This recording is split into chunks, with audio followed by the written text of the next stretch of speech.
ಈಗ ಪ್ರತಿಪಕ್ಷದವರು ಮಾತಾಡುವಾಗ ಆಳ್ತ ಪಕ್ಷ ಬಹಳ ಸಮಯದಿಂದ ಕರೆಕ್ಟ್ ಆಗಿಲ್ಲ ಕೇಳಿದ್ದಾರೆ ಸಹಕಾರ ಕೊಟ್ಟಿದ್ದಾರೆ. ಈಗ ಆಳ್ತ ಪಕ್ಷ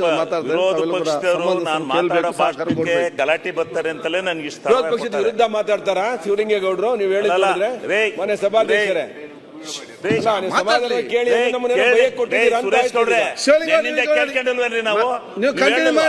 ಏನೇನ್ ಬೇಕಲ್ಲ ಕೂತ್ಕೊಂಡು ಕೇಳಿ ನಾವು ಹೇಳದ್ನು ಆಯ್ತು ಕಂಟಿನ್ಯೂ ಮಾಡಿ. ಆದ್ರೆ ನಾನು ವಿರೋಧಿ ಪಕ್ಷದ ಶಾಸಕರಲ್ಲಿ ಮನವಿ ಮಾಡ್ತೀನಿ, ನಾಯಕರು ಸೇರಿ ನಾವು ಒಕ್ಕೂಟ ಯಾರನ್ನು ಬೈಯಲ್ಲ, ನೀವು ಬೈಬೇಡಿ, ವ್ಯವಸ್ಥೆನಲ್ಲಿ 50 ಕೋಟಿ ತೆಗೆಸಿಕೊಡಿ ಮುಗೀತಲ್ಲ. ಆಯ್ತಾಯ್ತು ಕೊಡೋಣ. ಒಕ್ಕೂಟ ವ್ಯವಸ್ಥೆನಲ್ಲಿ ಇದ್ದೀವಿ. ಆ ಒಕ್ಕೂಟ ವ್ಯವಸ್ಥೆನಲ್ಲಿ ಇರ್ತಕ್ಕಂಥ ಕಾಲದಲ್ಲಿ ನಾವಿಬ್ರು ಒಟ್ಟಿಗೆ ಹೋಗಿ ಕೇಂದ್ರ ಮತ್ತು ರಾಜ್ಯ ಸರ್ಕಾರಗಳು ಒಟ್ಟಿಗೆನೆ ನಾವು ಜನಪ್ರತಿನಿಧಿಗಳು ಕೆಲಸ ಮಾಡಬೇಕಾಗುತ್ತೆ. ಅದರಲ್ಲಿ ಒಕ್ಕೂಟ ವ್ಯವಸ್ಥೆನಲ್ಲಿ ಕೇಂದ್ರ ಮತ್ತು ರಾಜ್ಯ ಸರ್ಕಾರಗಳ ವ್ಯವಸ್ಥೆನಲ್ಲಿ ಸೆಂಟ್ರಲ್ ಗವರ್ಮೆಂಟಿನ ಏನು ಕ್ರಿಯಾ ಯೋಜನೆಗಳು ಸ್ಕೀಮ್ಗಳು ಸ್ಪಾನ್ಸರ್ ಆಗಿದ್ದಾವೆ, ಆ ಸ್ಪಾನ್ಸರ್ ಆಗಿರ್ತಕ್ಕಂಥ ಸ್ಕೀಮ್ಗಳಿಗೆ ಏನೇನು ಅಡಚಣೆಗಳಿದೆ ಇದು ಕರ್ನಾಟಕ ರಾಜ್ಯದ ಜನತೆಗೆ ಗೊತ್ತಾಗಬೇಕು. ನೀವು ನಿಮ್ಮ ಸಂಪೂರ್ಣ ಜವಾಬ್ದಾರಿ ಏನೂ ಇಲ್ಲ ನಿಮ್ಮ ಬಿಜೆಪಿ ಕೇಂದ್ರ ಸರ್ಕಾರದ್ದು ಅನ್ನೋ ರೀತಿನಲ್ಲಿ ಬರೀ ರಾಜ್ಯ ಸರ್ಕಾರವನ್ನ ಈಗ ನಿನ್ನೆಯಿಂದ ಸಿಕ್ಕಾಬಟ್ಟೆ ಮಾತನಾಡಿದಿರಿ, ಹಿಗ್ಗಾಮುಗ್ಗ ಮಾತಾಡಿದಿರಿ. ನೀವು ದಯವಿಟ್ಟು ಮಂಗಳೂರಿನಲ್ಲಿ ಮೇಕೆದಾಳ ಕೊಡ್ದು ಮಂಗಳೂರು ಅಧ್ಯಕ್ಷರು ನಿಮಗೆ ಚೆನ್ನಾಗಿ ಅವಕಾಶ ಕೊಟ್ಟರೆ ಸ್ವಲ್ಪ ಸುಮ್ಮನಿರ್ಬೇಕು, ಗೊತ್ತಾಯ್ತಾ? ನಾನು ಹೇಳೋದ್ರಲ್ಲಿ ಏನಾರ ಒಂದೇ ಒಂದು ಅಂಕಿ ಅಂಶ ತಪ್ಪಿದ್ರೆ ನೀವು ಹೇಳಿದ್ದು ಶಿಕ್ಷೆ ಗುರಿ ಆಗ್ತೀನಿ, ಇಲ್ಲಾಂದ್ರೆ ಸುಮ್ಮನೆ ಕೂತ್ಕೋಬೇಕು ಅಷ್ಟೇ. ಸ್ಪೀಕರ್ ಅವರೇ ನಮಗೂ ಅವಕಾಶ ಕೊಡಬೇಕು. ಸುರೇಶ್ ಗೌಡ್ರೆ ಕೇಂದ್ರ ಸರ್ಕಾರ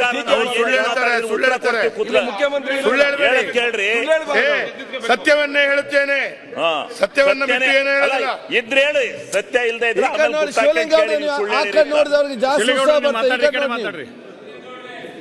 ದೇಶದ ಹಣಕಾಸಿನ ವ್ಯವಸ್ಥೆ ಮಂತ್ರಿ ಗ್ಯಾರಂಟಿ ಹಣಕಾಸಿನ ವ್ಯವಸ್ಥೆ ಕೇಂದ್ರ ಮತ್ತು ರಾಜ್ಯ ಸರ್ಕಾರಗಳ ಒಕ್ಕೂಟದ ವ್ಯವಸ್ಥೆ ಒಳಗೆ ಇರುತ್ತೆ. ಕೇಂದ್ರ ಸರ್ಕಾರ ರಾಜ್ಯ ಸರ್ಕಾರಗಳಿಗೆ ಕೊಡಬೇಕಾದಿರುತ್ತೆ, ರಾಜ್ಯ ಸರ್ಕಾರ ಕೇಂದ್ರ ಸರ್ಕಾರಗಳಿಗೆ ಕೊಡಬೇಕಾದಂತ ವ್ಯವಸ್ಥೆ ಇರುತ್ತೆ. ಅಂತ ಸಂದರ್ಭದಲ್ಲಿ ಕೇಂದ್ರ ಸರ್ಕಾರ ನಮಗೆ ಯಾವ ರೀತಿ ಹಣಕಾಸಿನ ವ್ಯವಸ್ಥೆನಲ್ಲಿ ನಮಗೆ ಮಲತಾಯಿ ಧೋರಣೆ ತೋರಿದೆ, ಹಾಗೂ ನಮಗೆ ಈ ಹಣಕಾಸಿನ ವ್ಯವಸ್ಥೆಯಿಂದಲೇ ನಮ್ಮ ರಾಜ್ಯದ ಅಭಿವೃದ್ಧಿ ಸರ್ವತೋಮುಖವಾದಂಥ ಅಭಿವೃದ್ಧಿ ಕುಂಠಿತ ಆಗಿದೆ ಅಂತಕ್ಕಂಥದ್ದನ್ನ ನಾನು ಈ ಸಂದರ್ಭದಲ್ಲಿ ಹೇಳ್ತೀನಿ. ಅದಕ್ಕೆ ನಾನು ವೈಟ್ ಪೇಪರ್ನ ಡಿಮ್ಯಾಂಡ್ ಮಾಡಿ, ನಾನೇನು ಮುಚ್ಚುಮರೆ ಇಲ್ಲ, ಸರ್ಕಾರನ ವೈಟ್ ಪೇಪರ್ ಕೇಳ್ತಾ ಇದ್ದೀನಿ. ಏನೇನು ಕೇಂದ್ರ ಸರ್ಕಾರ ಮತ್ತು ರಾಜ್ಯ ಸರ್ಕಾರಗಳ ಒಕ್ಕೂಟ ವ್ಯವಸ್ಥೆಯಲ್ಲಿ ಆಗಿರ್ತಕ್ಕಂಥ ಅಭಿವೃದ್ಧಿ ಕಾರ್ಯಗಳ ಮತ್ತೆಲ್ಲರ ವ್ಯವಸ್ಥೆನ ನೀವು ಸಂಪೂರ್ಣವಾಗಿ ನನಗೆ ವೈಟ್ ಪೇಪರ್ ಅನ್ನು ಕೊಡಬೇಕು. ಏನು ತಪ್ಪು ಸಂದೇಶ ಈ ರಾಜ್ಯದ ಜನತೆಗೆ ಹೋಗಿದೆ, ಆ ರಾಜ್ಯದ ಜನತೆ ಆ ವೈಟ್ ಪೇಪರ್ ಅನ್ನು ಓದ್ಕೊಂಡು ಯಾರ್ದು ತಪ್ಪು, ಯಾವ ಉದ್ದೇಶಕ್ಕೋಸ್ಕರ ಈ ತಪ್ಪುಗಳಾಗಿದೆ, ಏನು ಹಣಕಾಸಿನ ವ್ಯವಸ್ಥೆ ಯಾವ ರೀತಿ ಕೆಟ್ಟಿದೆ, ಯಾವ ರೀತಿ ಅದರ ನಿಯಮಾವಳಿಗಳನ್ನು ಗಾಳಿ ತೂರಿದೆ ಅಂತಕ್ಕಂಥದ್ದರ ವಿಚಾರನ ನಾನು ಪ್ರಸ್ತಾಪ ಮಾಡ್ತೀನಿ. ಅದಕ್ಕೋಸ್ಕರ ನಾನು ಸುಮ್ಮನೆ ಸಂತೆ ಭಾಷಣ ಮಾಡಿ ಬಂದಿಲ್ಲ, ವೈಟ್ ಪೇಪರ್ ಕೇಳಿದ್ದೀನಿ. ವೈಟ್ ಪೇಪರ್ ಕೇಳಿರೋದ್ರಿಂದ ದಯಮಾಡಿ ವೈಟ್ ಪೇಪರ್ ಅನ್ನ ಕೊಡಿಸ್ತಕ್ಕಂಥದ್ರಲ್ಲಿ ಅಂತಕ್ಕಂಥದ್ದನ್ನು ನಾನು ಈ ಸಂದರ್ಭದಲ್ಲಿ ಹೇಳಲಿಕ್ಕೆ ಬಯಸ್ತೇನೆ. ಒಂದನೇದು, ನಮ್ಮ ಟ್ಯಾಕ್ಸ್ ನಮಗಿತ್ತು, ನಮ್ಮ ಟ್ಯಾಕ್ಸ್ ಅನ್ನು ಹಾಕೊಂಡು ನಾವು ರಾಜ್ಯವನ್ನ ನಡೆಸ್ತಾ ಇದ್ದು. ನೀವು ಒನ್ ನೇಷನ್ ಒನ್ ಟ್ಯಾಕ್ಸ್ ಅಂತ ಹೇಳಿ GST ತಂದ್ರಿ. GST ತಂದು ನಾವೇನದಕ್ಕೆ ವಿರೋಧಿಗಳಲ್ಲ, GST ವಿರೋಧಿಗಳೇ. ನಾನು ಅವತ್ತು ಅನುಮೋದನೆ ಕೊಡಬೇಕಾದ್ರೆ ಹೇಳಿದೆ, ಡೆಲ್ಲಿನಲ್ಲಿ ಸೀಮಂತ ರಾಜರು ಕೂತಿರ್ತಾರೆ, ನಾವೆಲ್ಲ ಸಾಮಂತ ರಾಜರು ಹೋಗಿ ಕಪ್ಪ ಕಾಣಿಕೆಯನ್ನು ಕೊಟ್ಟು ಇಲ್ಲಿಂದ GST ಎಲ್ಲ ತೆರಿಗೆಯನ್ನು ಅವ್ರಿಗೆ ಕೊಟ್ಟು ಹೋಗಿ ಕೈ ಮುಗಿದು, ಸ್ವಾಮಿ ಸ್ವಾಮಿ ಅಂತೇಳಿ ಭಿಕ್ಷೆ ಬೇಡಬೇಕಾದಂಥ ಪರಿಸ್ಥಿತಿ ಬರುತ್ತೆ. ಯೋಚನೆ ಮಾಡಿ, ನಮ್ಮ ಟ್ಯಾಕ್ಸ್ ನಮಗೇ ಇರಲಿ ಅಂತಕ್ಕಂಥದ್ದನ್ನ. ಆಗ ಇದೇ ಸಿದ್ದರಾಮಣ್ಣವರು ಮುಖ್ಯಮಂತ್ರಿಗಳು ನನಗೆ ಉತ್ತರ ಕೊಟ್ಟರು, ಇಲ್ಲ ಒಂದು ವೇಳೆ ಏನಾದರೂ ನಮಗೆ ಬರ್ತಾ ಇದ್ದಂಥ ಇಂದಿನ ವ್ಯಾಟ್ ಟ್ಯಾಕ್ಸ್ನಲ್ಲಿ ಏನಾದರೂ ಕಡಿಮೆ ಆದರೆ ಅದರ ಗ್ಯಾಪನ್ನು ಕೇಂದ್ರ ಸರ್ಕಾರ ತುಂಬಿಕೊಡುತ್ತೆ ಅಂತಕ್ಕಂಥ ಮಾತನ್ನು ಅವತ್ತು ಹೇಳಿದರು. ಹೇಳಿ ಸಮಾಧಾನ ಪಡಿಸಿ ನಮಗೆ ಆ ಬಿಲ್ಲನ್ನು ಪಾಸ್ ಮಾಡಿಕೊಟ್ಟು ಇವತ್ತು ನಮ್ಮ ರಾಜ್ಯದಲ್ಲಿ ಬರ್ತಕ್ಕಂಥ ನಮ್ಮದು ಸ್ವಲ್ಪ ಆದಾಯ ಜಾಸ್ತಿನೇ ಬರ್ತಾ ಇದೆ. ಬೆಂಗಳೂರಿನಲ್ಲಿ ನಾವು ನಂಬರ್ ಟೂ ಇದ್ದೀವಿ, ನಂಬರ್ 1 ಇದ್ದೀವಿ. ಕರ್ನಾಟಕ ರಾಜ್ಯ ಆದಾಯ ಬರ್ತಾ ಇದೆ. ಆದರೆ ಕೊಟ್ಬಿಡ್ಬೇಕಲ್ಲ, ತಿಂಗಳಾತದ್ದಂಗೆ ಎಲ್ಲ ತಗೊಂಡು ಹೋಗ್ತಿರಲ್ಲ 50% GST ತಗೊಂಡು ಹೋಗ್ತಾ ಇದ್ರಿ. 50% ನಿಮಗೆ ಕೊಡಬೇಕು. GST ಪಾಸ್ ಮಾಡುವಾಗ ದೇವೇಗೌಡರು ಸ್ವಾಗತ ಮಾಡಿದ್ದಾರೆ. ನೀವು JDS ಅಲ್ಲಿ ಇದ್ರಿ, ಅವಾಗ ಸ್ವಾಗತ ಮಾಡಿದಿರಿ. ನೀವು ಮಾತಾಡ್ತೀರಿ, ನೀವು ಸುಮ್ಮನೆ ಇರ್ಬೇಕು. ನೀವು ಮಾತಾಡೋರು ನಾನು ಮಾತಾಡಲ್ಲ ಅಂತ ನಿಮ್ಮಂತ 10 ಜನ ಬಂದ್ರು ನಾನು ಕನ್ಫ್ಯೂಸ್ ಆಗ್ತದೆ. ಸುಮ್ಮನೆ ಇರ್ಬೋದು ನೀವು. ಒಂದು ಎಷ್ಟು ಇದು ಮಾಡಿ ಮಾತು ಕೇಳಿದೀವಿ. ನೆನ್ನೆಯಿಂದ ಬೈಸ್ಕೊಂಡು ನಾವು ಕೇಳಿ ನೀವೇನ್ ಮಾಡಿದಿರಿ. ಸರ್ಕಾರ ಮಾತಾಡಿ ಮಾನ್ಯ ಸಭಾಧ್ಯಕ್ಷರೇ ಕೇಳಿ, ಸರ್ಕಾರ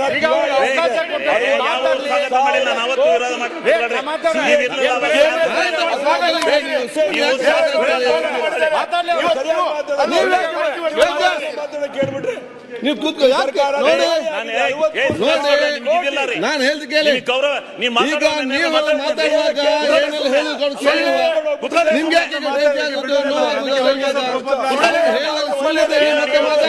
ರಾಜ್ಯ ಸರ್ಕಾರ ಆಯ್ತು ಕೂತ್ಕೊಳ್ಳಿ. ನಿಮಗೆ ದುಡ್ಡಿಲ್ಲ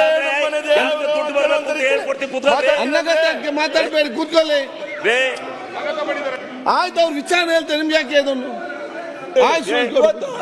ಸೋಸ್ಕೊಂಡು ಕೂತ್ಕೊಳ್ಳಿ.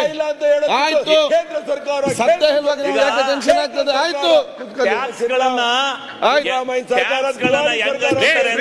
ಮಾಹಿತಿ ಮಾಹಿತಿ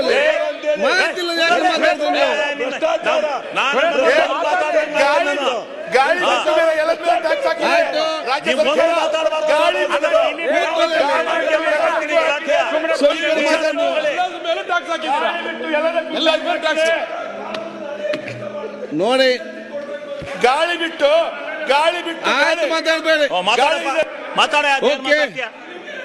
ಶಿವಲಿ ಮಾತಾಡ್ತಾರೆ, ಮಾತಾಡಪ್ಪ.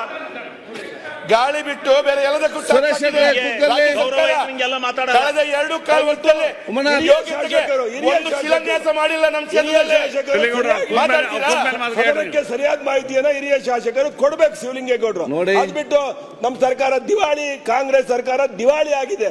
ಅದನ್ನ ಬಿಟ್ಟು ಕೇಂದ್ರ ಸರ್ಕಾರ ತೆರಿಗೆ ಕೊಟ್ಟಿಲ್ಲ. ಅದಕ್ಕೆ ನಾವು ನೋಡಿ, ಅವರು ಮಾತಾಡುವಾಗ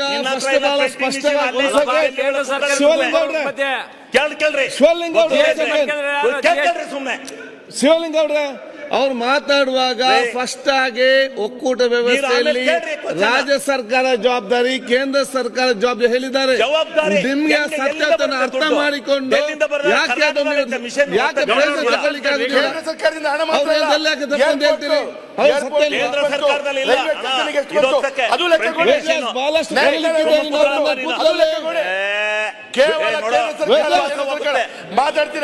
ವಿರೋಧಿಗಳು ಶಿವಲಿಂಗ ಈ ಕಡೆ ಮಾತಾಡಿ. ನೋಡಿ ಹೆಂಗ ವಿಚಾರಣೆ ಆಗುತ್ತೆ. ಶಿವಲಿಂಗೌಡ್ರೆ ಒಂದ್ ಸೆಕೆಂಡ್, ಈಗ ನೀವು ಸಮರ್ಪಕ ವಿಚಾರ ಮಾತಾಡ್ತಾ ಇದ್ದೀರಿ. ನೀವು ವಿಷಯವನ್ನು ಬಹಳ ಸ್ಪಷ್ಟವಾಗಿ ಹೇಳ್ತಾ, ಒಕ್ಕೂಟದ ವ್ಯವಸ್ಥೆಯಲ್ಲಿ ಕೇಂದ್ರ ಸರ್ಕಾರ ಜವಾಬ್ದಾರಿ ಏನು, ರಾಜ್ಯ ಸರ್ಕಾರ ಜವಾಬ್ದಾರಿ ಏನಿದೆ ಅಂತೇಳಿ ವಿಶಿಷ್ಟವಾಗಿ ಒಂದು ಕರೆಕ್ಟ್ ಆಗಿ ಒಂದು ಎಲ್ಲ ನಮ್ಗೆ ಅಂತಲ್ಲ, ಎಲ್ಲೊಂದು ಯುವ ರಾಜಕಾರಣಿಗಳಿಗೆ ಮತ್ತು ನಮ್ಮ ಇಡೀ ದೇಶಕ್ಕೆ ಸಂಬಂಧ ಆಲೋಚನೆಯನ್ನು ಸ್ಪಷ್ಟ ಮಾಹಿತಿಯನ್ನು ಕೊಡ್ತಾ ಇದ್ದಾರೆ. ನಿಮ್ಗೆ ಏನಾಯ್ತು ನೋಟ್ ಮಾಡಿ ಅದನ್ನು ಇಟ್ಕೊಳ್ಳಿ.